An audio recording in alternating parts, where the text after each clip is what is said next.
ये बिल्कुल सनातन का विरोध है। सनातन का विरोध नहीं है। जय जय श्री राम। जय श्री राम, जय जय श्री राम। और कुछ? जय भीम, नमस्कार, आदाब, प्रणाम, सत श्री अकाल। मैं हूं मिथुन दा, आप देख रहे हैं बहुजन योद्धा। कि इस आजाद भारत के अंदर ऐसी ऐसी चीजें देखने के लिए मिल रही है जिसको आप अंदाजा नहीं लगा पाएंगे। बात कर रहा हूं ग्वालियर का। ग्वालियर के अंदर साथियों पुलिस और वकील के बीच एक ऐसी भिड़ंत हो गई जिसको आप अंदाजा नहीं लगा सकते हैं। और पुलिस वाले ने किस तरीका से उस मैटर को तरीके से सुलझाया, ये बहुत सोचने वाली बात है। साथियों, आप इनको जानते होंगे, लगातार सोशल मीडिया के चर्चा पर है। इनका नाम है अनिल मिश्रा। यह वही अनिल मिश्रा है जो ग्वालियर हाई कोर्ट के अंदर बाबा साहब की प्रतिमा लगाने के लिए ये मना कर रहे थे। बोल रहे थे कि संविधान निर्माता डॉक्टर भीमराव अंबेडकर नहीं है, संविधान निर्माता BN राव है। यह वही वकील है जो CGI साहब को अपशब्द अभद्र टिप्पणियां कर रहे हैं। साथियों, बता दूं, ग्वालियर के अंदर कुछ ऐसे नफरती वकील हैं जिनको आप देख सकते हैं। पहले नंबर पे अनिल मिश्रा जी हैं, दूसरे नंबर पे राकेश शर्मा जी हैं। ये लोग अपने आप को बहुत ही बड़ा वकील समझ रहे हैं, जो कि बोल रहे हैं कि संविधान निर्माता बाबा साहब नहीं है, संविधान निर्माता BN राव है। साथियों, बता दूं, कुछ दिनों की बात है, भरे कोर्ट रूम के अंदर CGI BR गवई साहब पर जूता फेंका गया, उनको अपमान किया गया भरे कोर्ट रूम के अंदर। ये बहुत सोचने वाली बात है। जो चीफ जस्टिस ऑफ इंडिया यानी भारत का जो CGI है, उनके ऊपर जूता फेंक दिया गया और उनपे कोई भी केस नहीं लिया गया। आज भी वो खुले चल रहे हैं और हर एक मीडिया पे अपनी बात रख रहे हैं। ये बहुत सोचने वाली बात है।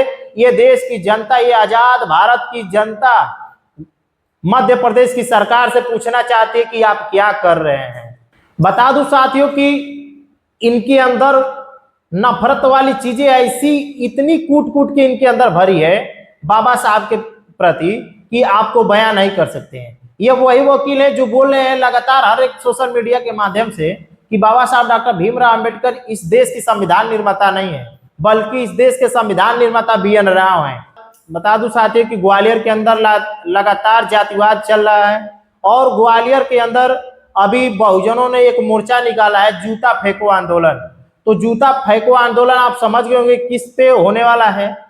ये वही वकील है जो CGI BR गवई साहब पर भरे कोर्ट रूम के अंदर जूता फेंका था। ये बहुत सोचने वाली बात है और सरकार इस पे हाथ धक्के बैठी थी और अच्छे खासे अपने घर पे बैठ के हर एक मीडिया के सामने अपना न्यूज दे रहे हैं, अपना प्रतिक्रिया बता रहे हैं कि मैं क्यों मारा। इनके कहने का मतलब है कि संविधान निर्माता बाबा साहब डॉक्टर भीमराव अंबेडकर नहीं है। इनके कहने का मतलब है कि CGI BR गवई आके क्षमा मांगे, मतलब कि जो भारत का CGI है वो इन लोगों के सामने आके क्षमा मांगे। साथियों, बता दूं, यही वो अनिल मिश्रा है जो बाबा साहब को लगातार अभद्र अपशब्द बोल रहा है, उनको गाली भी दे रहा है, बता रहा है अपने गंदी जुबानों से कि बाबा साहब डॉक्टर भीमराव अंबेडकर तो अंग्रेजों के गुलाम थे। डॉक्टर भीमराव अंबेडकर ने ये सोच नहीं रखता था कि इस देश के लिए संविधान बने। डॉक्टर भीमराव अंबेडकर संविधान नहीं रचा है, बल्कि संविधान लिखने वाला और रचने वाला इस देश का BN राव है। साथियों, मैं इसको कैसे बताऊं कि इस देश में नहीं पूरे विदेशों में डंका गूंजता है बाबा साहब डॉक्टर भीमराव अंबेडकर का, लेकिन इसको कैसे समझाया जाए। साथियों, पहले आप इसको गौर से देखिए, मैं जूम कर रहा हूं और गौर से देखिए। साथियों, अगर ये वैसे नहीं रहता तो इसको साफ साफ पता चलता कि इस देश का संविधान निर्माता कौन है। जब संविधान लिखा गया तो उस समय तो ये था नहीं, मैं भी नहीं था, बल्कि मैंने पढ़कर जान लिया कि संविधान निर्माता कौन है। लेकिन इसको साफ से जब पढ़ा आएगा तब न जानेगा। जब आप देख रहे हैं कि इसकी निकट दृष्टि दो, एक छोटी है एक बड़ी है, तो इसको दो बिना दिखाएगा ही। अगर इसकी नजरें दोनों सेम होती हम लोगों के जैसे, तो इसको पता चलता कि हाँ संविधान निर्माता आखिर कौन है। तो हम तो कहेंगे अनिल मिश्रा को कि बुल्गारी वगैरह का चश्मा पहनो, तुमको साफ साफ दिखेगा। जो चीजें तुमको धुंधलापन दिखाई दे रही है उसको भी एकदम क्लियर करके दिखाई देगा। और साथ साथ बता दूं, इस आजाद भारत के जितने भी नागरिक हैं, ये मध्य प्रदेश की सरकार से पूछना चाहती है कि आखिर अनिल मिश्रा को सपोर्ट कौन कर रहा है, किशोर को कौन सपोर्ट कर रहा है, कि आज तक हाथ पे हाथ धर कर बैठे हैं सब, हर एक मीडिया के सामने अपनी प्रतिक्रिया दे रहे हैं लोग, लेकिन अभी तक गिरफ्तार नहीं हुआ। ये बहुत सोचने वाली बात है। साथियों, बता दूं, जूता फेंको आंदोलन होने वाला था 15 अक्टूबर के दिन, लेकिन जूता फेंको आंदोलन को 15 अक्टूबर के दिन होने वाला था, लेकिन कुछ कार्यकर्ताओं ने बोला था। लेकिन इन लोगों के जो हेड है, बहुजनों के जो हेड है, बसपा सुप्रीमो बहन कुमारी मायावती जी या भीम आर्मी चीफ चंद्रशेखर आजाद जी, इन लोगों का ऑफिशियल कोई भी खबर निकल के नहीं आया है कि 15 अक्टूबर को होने वाला है। लेकिन अन्य बस एक आह्वान देने पे, जैसे कि एक वोटर, एक सपोर्टर, एक नेताओं ने ये बस बोल दिया कि जूता फेंको आंदोलन हम लोग चलेंगे, तो अनिल मिश्रा जी को ऐसी अंदर से घबराहट हुई कि हर एक लोगों से सपोर्ट मांगना चालू कर दिया। आप देख सकते हैं यहाँ पे कि किस तरीका से सबसे फोन पे बात कर रहे हैं, कोई यहाँ से कर रहा है, कोई वहां से कर रहा है। लेकिन Bhim army chief, Azad Samaj party मुखिया, सांसद के नगीना के सांसद चंद्रशेखर आजाद जी डायरेक्ट ट्वीट पे लिखे कि देखिए, अगर वहां पे सब लोग जाते हैं तो जितने भी देश की जनता जुटेगी, नफरती फैलेगी, जातिवाद होगा, तो हम आप लोगों से आग्रह करना चाहते हैं कि अपने अपने जिलों से, अपने अपने क्षेत्र से, अपने अपने राज्यों से अनिल मिश्रा के खिलाफ मुकदमा दर्ज कराए SC/ST एक्ट लगाकर। तो देखिए, अगर बाबा साहब ही अगर लड़ाइया करना होता, आज हमारे विश्व का सबसे बड़ा कोई संविधान है तो हमारे भारत का संविधान है। अगर बाबा साहब आप ही लोग जैसा सोचे होते तो संविधान इतना बड़ा बनाकर नहीं दे पाए होते। तो आप लोग कलम की लड़ाइयां लड़िए, आज नहीं तो कल अनिल मिश्रा जी जेल जाएंगे, उनको जाना ही पड़ेगा। जनता सरकार से लगातार सवाल कर रही है कि आखिर आप लोग क्या कर रहे हैं कि ऐसे ऐसे मनुवादी विचारधारा के लोग मतलब कि टिप्पणियां कर रहे हैं बाबा साहब पर। साथियों, बता दूं, इसी चीज को लेके अस्थायी रूप से स्थगित कर दिया गया है 15 अक्टूबर के दिन जो ग्वालियर हाईकोर्ट के अंदर जूता फेंको आंदोलन होने वाला था, इस चीज को अस्थायी रूप से स्थगित कर दिया गया है। और वहां पे बता दूं कि सरकारें बहुत ही अच्छी खासी से अलर्ट है। इसी तरीका से, जिस तरीका से बहुजनों को रोकने के लिए सरकार इतनी अलर्ट है, उसी तरीका से अगर मनुवादियों को ये शब्द बोलने से पहले अलर्ट हो जाती है और उस पर कानूनी प्रक्रिया करती, तो आज बहुजन समाज पार्टी, बहुजन के लोग, इस देश के लोग, इस आजाद भारत के लोग यहाँ पे जाने की कोशिश नहीं करते। अनिल मिश्रा के रूम पर जाकर 10 लाख, 1 लाख नहीं 10 लाख जूते फेंकने का वादा नहीं करते। 15 अक्टूबर के दिन जो स्थगित हो गया है 15 अक्टूबर का मामला, इसी बीच में आपको बता दूं, जो जातिवादी वकील है अनिल मिश्रा, ये लगातार सबको आह्वान दे रहा है, अपने लोगों को बुला रहा है कि आप लोग जल्दी आओ। ये सोच रहा है साथियों कि जैसे नेपाल में जो घटना हुआ, जिस तरीका से दंगा हुआ, उस तरीका से ग्वालियर के अंदर एक कराना चाहता है। लेकिन सरकार इस सोच नहीं रख पा रही है। सरकार सोच नहीं रही है कि आखिर अनिल मिश्रा का मानसिकता क्या है, अनिल मिश्रा कहना क्या चाह रहा है। इस पे अगर सरकार गौर देती तो सब साफ हो जाता। साथियों, आपको पता होगा कि SC/ST OBC नहीं, EWS जनरल, मतलब इस देश की जितने भी जाति धर्म के लोग हैं, सबको कहीं ना कहीं हर एक चीजों से मतलब संकटों का सामना करने के लिए देखना पड़ेगा। क्योंकि आप नेपाल को देख रहे होंगे कि हर एक चीज झुलस गया, हर एक चीजें तबाह हो गई, खाने पीने की चीजें तबाह हो गई। जो लड़ाइयाँ किया वो भी मजबूर है, जो लड़ाई करके भागा वो अभी मजबूर है, जो लड़ाई लड़वाया वो भी मजबूर है। आपको साफ दिखाई दे रहा होगा नेपाल की चीजें। तो कहीं ना कहीं अगर दो लोगों में लड़ाइयाँ होती है तो अगल बगल के लोग भी परेशान हो जाते हैं। लेकिन सरकार को कैसे बताया जाए कि इस जातिवादी मानसिकता वाले, गंदे मानसिकता वाले अनिल मिश्रा जी को कैसे कंट्रोल करे, इनको एक खुद सोचना चाहिए सरकार को। साथियों, बता दूं कि ये अनिल मिश्रा है। अनिल मिश्रा पूरी तरीका से इनलीगल चीज कर रहा है ग्वालियर के अंदर, और यही अनिल मिश्रा ने चलती हुई रोड के किनारे ग्वालियर के अंदर टेंट लगाने की ठान लिया। वहां पे टेंट लगवा रहा था अपने लोगों को लेकर। बता दूं कि उस बीच एक पुलिस अधीक्षक से इसकी भिड़ंत हो गई। उस भिड़ंत से पहले कुछ वो वीडियो दिखाने से पहले मैं आपको बता दूं कि मध्य प्रदेश की सरकार ने CSP मीना खान को भेजा है वहां पे कि आप वहां का माहौल को कंट्रोल में करते हुए, हर प्रक्रिया को समझते हुए उस मैटर को सुलझाना है आपको। मध्य प्रदेश की सरकार ने इनको दे दिया। लेकिन आपको बता दूं कि जो अनिल मिश्रा जी हैं, अनिल मिश्रा जी चलती हुई रोड के किनारे टेंट लगा रहे थे बिना परमिशन के। जब वो महिला अधीक्षक ने, जब महिला ने गई रोकने के लिए कि आपको टेंट नहीं लगाना है, वहां पे साथियों अनिल मिश्रा ने उस CSP महिला से भिड़ गया।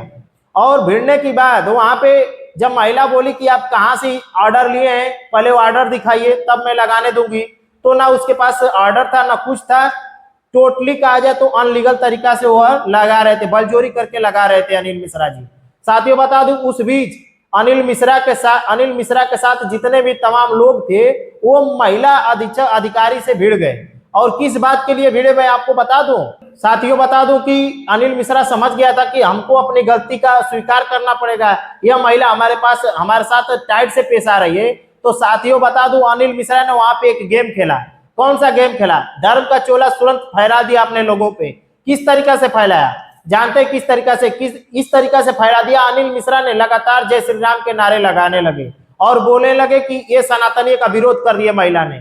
और जानते हैं यह विरोध का बात क्यों किया?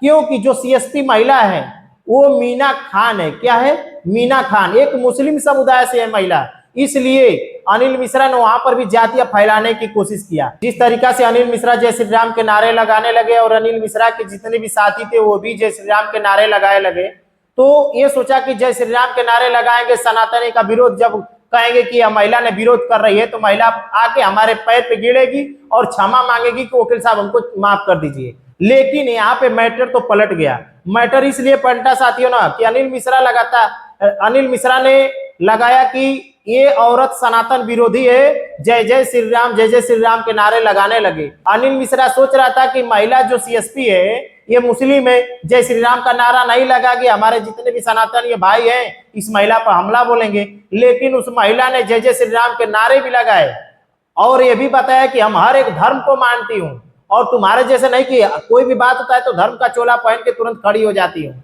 महिला ने बोला कि अगर कुछ करना है तो धर्म का चोला ओढ़े बिना कुछ करके दिखाओ। आप कुछ भी ऐसा नहीं कर सकते जिसको आप सनातनीय का सपोर्ट लेके आप जो काम कर रहे हैं मैं चलने नहीं दूंगी। वहां पे महिला भी जय जय श्री राम का नारे लगाए और अनिल मिश्रा वहां से मुड़ी झुकाकर चले गए। इस महिला को बहुत ही बड़ा साधुवाद देना चाहेंगे कि जो महिला ने डट कर खड़ी रही और अनिल मिश्रा को पीछे भगाने की कोशिश की और अनिल मिश्रा पीछे गए। साथियों मैं वो वीडियो आपको दिखाना चाहता हूं। पहले आप ये वीडियो देखिए कि किस तरीका से अनिल मिश्रा अपने धर्म का चोला अपने लोगों पे फहराया कि हम बच जाऊंगा, लेकिन यहाँ पर फंस गया अनिल मिश्रा। पहले ये वीडियो देखिए कि किस तरीका से जब अनिल मिश्रा फंसे तो जय जय श्री राम का नारे लगाना स्टार्ट किए। पहले आप वीडियो देखें। जय श्री राम जय जय श्री राम। और कुछ लौटाया नहीं लौटाया नहीं, बस ये बोला कि नहीं लौटाया अनुमति लगाने का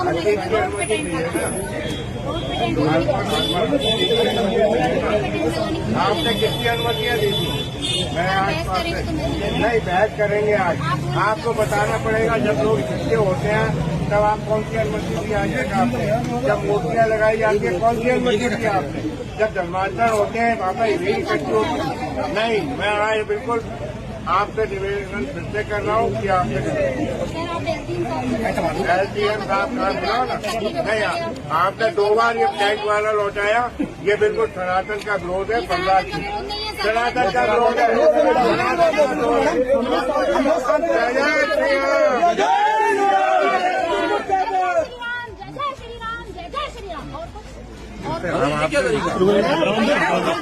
जन्मदिन है और घर के बाहर ही मनाएंगे। जन्मदिन नहीं मना सकता कोई ये मंदिर बंद हुआ है।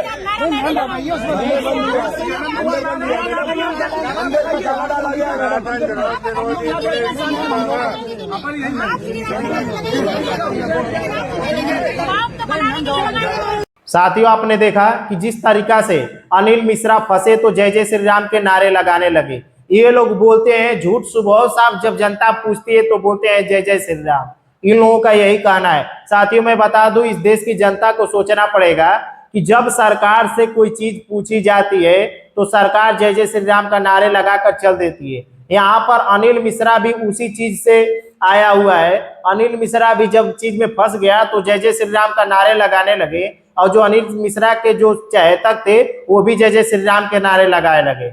ये बहुत सोचने वाली बात है कि ये लोग हिंदू के आड़ में सनातनी का ये लोग साफ साफ कहा जाए तो अपमान कर रहा है, जय जय श्री राम का अपमान कर रहा है। इन लोगों को जय जय श्री राम का नारे कब लिया जाता है इनको खुद नहीं पता है। ये सनातन बोलते हैं कि सनातन विरोधी है। सबसे बड़ा सनातन विरोधी तो ये लोग हैं जो कि सनातन विरोधी में जितने हमारे भाई माता बहनें आते हैं उन लोगों को लेकर ये लोग पीछे होकर लड़ाइयां लड़वाते हैं। वो यही अनिल मिश्रा है जो बोलता है कि बाबा साहब डॉक्टर भीमराव अंबेडकर संविधान निर्माता नहीं है। बाबा साहब डॉक्टर भीमराव अंबेडकर ने अंग्रेजों के गुलाम थे। डॉक्टर भीमराव अंबेडकर कभी नहीं चाहता था कि इस देश के लिए संविधान बन सके।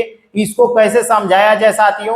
ये बहुत सोचने वाली बात है। बता दूं साथियों कि ये अनिल मिश्रा बोलता है कि बाबा साहब कभी नहीं सोचते थे कि संविधान इस देश के लिए लिखा जाए। इस देश के लिए अगर संविधान बनाने वाले थे तो बी एन राव थे। इस अनिल मिश्रा को कैसे समझाया जाए कि ये बी एन राव साहब बाबा साहब के लिए सेवा सत्कार करते थे, चाय पिलाते थे, बाबा साहब की फाइलियां ढोते थे, बाबा साहब के साथ थे, लेकिन बाबा साहब की हर एक काम करते थे। लेकिन इस अनिल मिश्रा को कैसे समझाया जाए कि बी एन राव साहब संविधान निर्माता नहीं है। इस देश की जनता पूछना चाहती है मध्य प्रदेश की सरकार से कि आप एक व्यक्ति को आप पकड़ नहीं सकते, आप एक व्यक्ति को सजा नहीं दिला सकते हैं तो क्या करेंगे।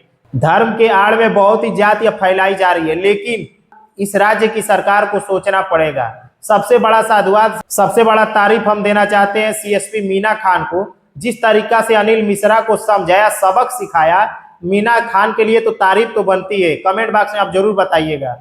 बता दूं साथी कि जो लोग बोल रहे हैं कि बाबा साहब डॉक्टर भीमराव अंबेडकर संविधान निर्माता नहीं है, वो लोगों को मैं कहना चाहता हूं सुप्रीम कोर्ट के परिसर में जाकर देखो, उसमें कितनी बड़ी प्रतिमा लगी है बाबा साहब की। और आपके बी एन राव को लगभग 2-3 महीने से लोग जाने हैं। और इस देश की बात कर लिया जाए तो 28-29 राज्य हैं, लेकिन ऐसे 28-29 राज्य में से 1-2 लोग जाने और बकिया कोई नहीं जाने कि आखिर बी एन राव कौन थे। आज भी नहीं जानते कि कोई बी एन राव है। अब रिपोर्ट निकल कर यह सामने आ रही है कि 5 जिलों में 30 नाकों पर चेकिंग की जा रही है। 4 कंपनियों की तैनाती कर दिया गया है, जिसमें 700 का बल आ गया है। पुलिस अधीक्षकों का 3 दिन चौकसी है। 50 पॉइंट पर निगरानी की गई है और जो बैठक होने वाली है वहां बैठक टल सकती है। बता दूं कि 5 जिलों में हर एक नाके पे चेकिंग हो रही है। 700 पुलिस कर्मी बुला चुके हैं ग्वालियर के अंदर। 3 दिन चौकसी होने वाली है, हर एक नाके पे होने वाली है।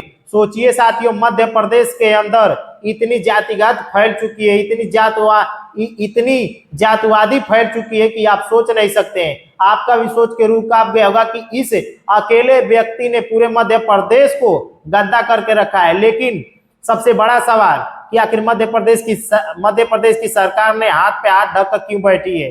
कहीं ना कहीं उनको भी लग रहा है कि उनके ऊपर दबाव किया गया है। तो आप समझ सकते हैं कि सत्ताधारी के लोग इन पे हक जमा के बैठे हैं। इसलिए मोहन भागवत जैसे लोग अपना जब आरक्षण खो सकते हैं तो इस अनिल को कैसे कोई बोल सकता है। ये बहुत सोचने वाली बात है साथी। सबसे बड़ी बात कि सीएसपी मीना खान जो लेडी है, किस तरीका से संविधान के दायरे में रहकर अनिल मिश्रा को सबक सिखाए, ये बहुत बड़ी खबर है और एक बहुत अच्छी खबर है। ऐसी अगर सीएसपी हर एक थाने में उपलब्ध होती, हर एक नाके पे होती, तो समझिए साथियों कि ऐसे जातिवाद फैलाने वाले लोग आज दिखाई तक नहीं देते। तो मीना खान के लिए कमेंट बॉक्स में अपना राय जरूर दीजिएगा। और अनिल मिश्रा के बारे में क्या सोच रहे हैं, उनको जेल जाना चाहिए कि नहीं जाना चाहिए, कमेंट बॉक्स में अपना राय जरूर दीजिएगा। आज के लिए इतना ही, तब तक के लिए जय भीम, नमो बुद्धाय।